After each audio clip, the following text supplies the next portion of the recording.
Donc, bonjour à tous et à toutes, membres du réseau LinkedIn.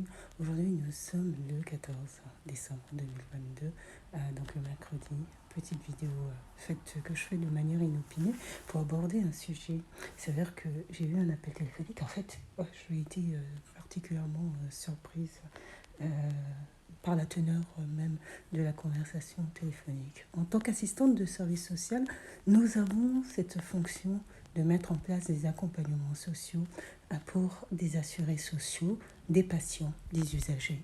Voilà.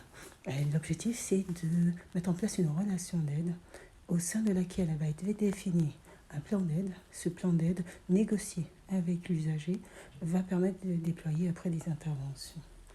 Il s'avère que dans le cadre de ce plan d'aide défini et souvent proposé par l'assistante sociale qui a le savoir en matière des dispositifs qu'il est possible de solliciter, il s'avère que il peut avoir souvent même il y a des dossiers à constituer. Et dans les dossiers à constituer, vous savez, pour qu'on puisse faire un dossier, finaliser un dossier, il faut des documents justificatifs. Nous sommes en France et en France, c'est de l'administration pure. Nous ne sommes plus dans un État centralisé comme ça a pu l'être. Nous sommes dans la décentralisation, mais l'administration, avec une administration très forte, tant départementale que régionale.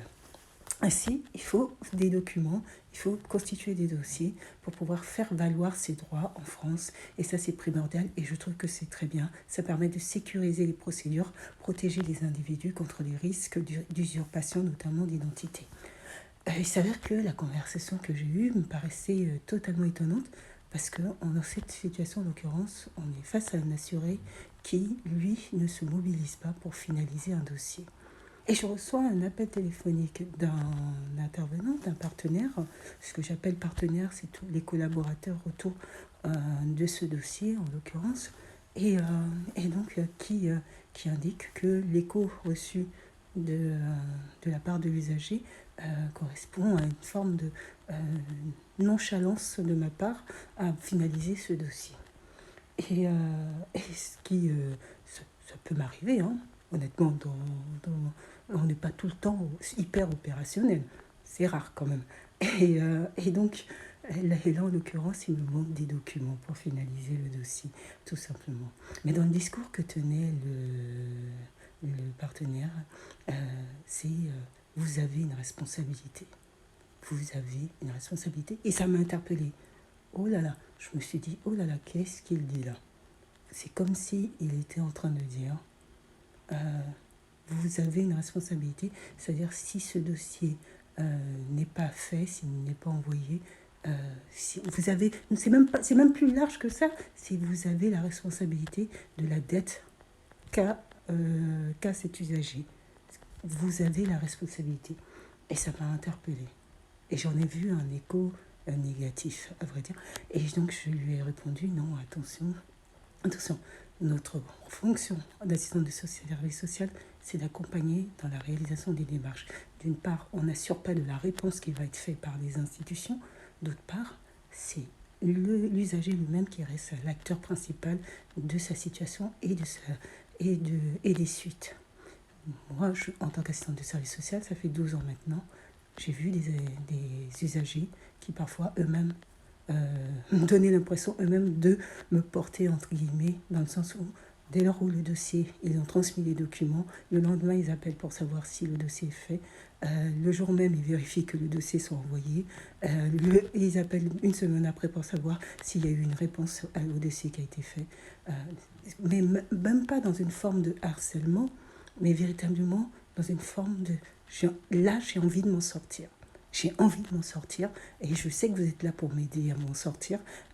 Donc, je vous appelle pour voir si vous avez bien avancé dans mon dossier, si ça a progressé, si le dossier est bien envoyé, mais c'est dans du positif. C'est véritablement du positif. Nous ne portons pas non seulement la responsabilité du dossier, de la réalisation du dossier, c'est-à-dire que si le dossier n'est pas fait, c'est même à l'usager lui-même de veiller à ce que le dossier soit bien fait, soit ait été fait, ait été envoyé. Ce qui n'est pas le cas du tout dans la situation, mais c'est pour élargir le débat.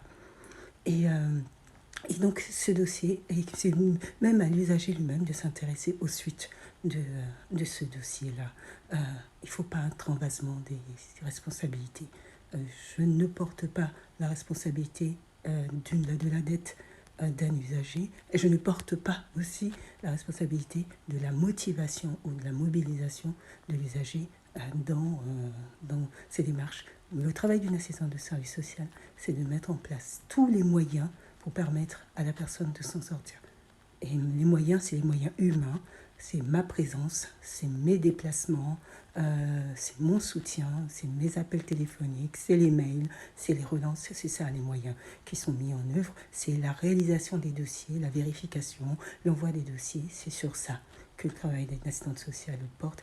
Elle ne porte pas sur les choix de vie d'une personne. Et d'autre part, il ne faut pas oublier que l'assuré est en droit de refuser une aide.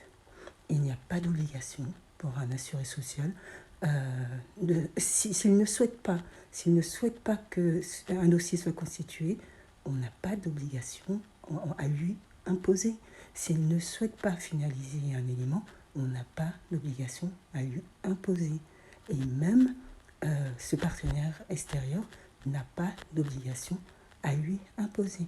Après, le risque, c'est le discours ambivalent ou des discours qui peuvent changer d'un interlocuteur à l'autre. C'est pour ça que c'est important d'avoir une confiance tant aux partenaires et voilà, c'est tant aux partenaires et dans la relation qui se noue avec les partenaires.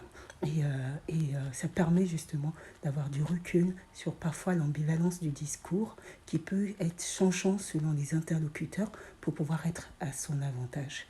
Et dans ce type de rapport, ça peut être un peu un imbroglio, une confusion qui n'aide pas à faire avancer le dossier. La réponse est claire, c'est l'assuré social, l'usager même qui est au cœur de sa propre situation. C'est l'usager même qui prend les décisions, c'est l'usager même qui fait les démarches, et s'il a besoin d'aide, il sollicite ou il accepte l'aide, ou il ou elle accepte l'aide qui lui est proposée. Mais nous, en tant qu'assistante sociale, nous ne nous substituons en aucun cas à l'usager, de même que moi, je n'aimerais pas qu'on se substitue dans ma situation à des décisions par rapport à ma situation. Il faut souvent se ramener à la volonté et au souhait de l'usager dans sa situation, et le souhait de l'usager n'est peut-être pas notre souhait à nous, que ce soit le mien ou celui de l'administration. Et ça, il ne faut pas l'oublier. Voilà donc ce que je souhaitais évoquer là. Nous ne portons pas la responsabilité des choix que font les usagers dans leur société, dans leur situation, et nous ne portons pas la responsabilité également. Il faut peser non seulement ces mots, mais il faut faire attention, parce que ce type de discours peut donner une mauvaise impression et qui donne l'impression à l'usager véritablement que en fait c'est l'assistante sociale entre guillemets qui aurait pu résoudre toutes ces difficultés et qui n'a pas résolu toutes ces difficultés.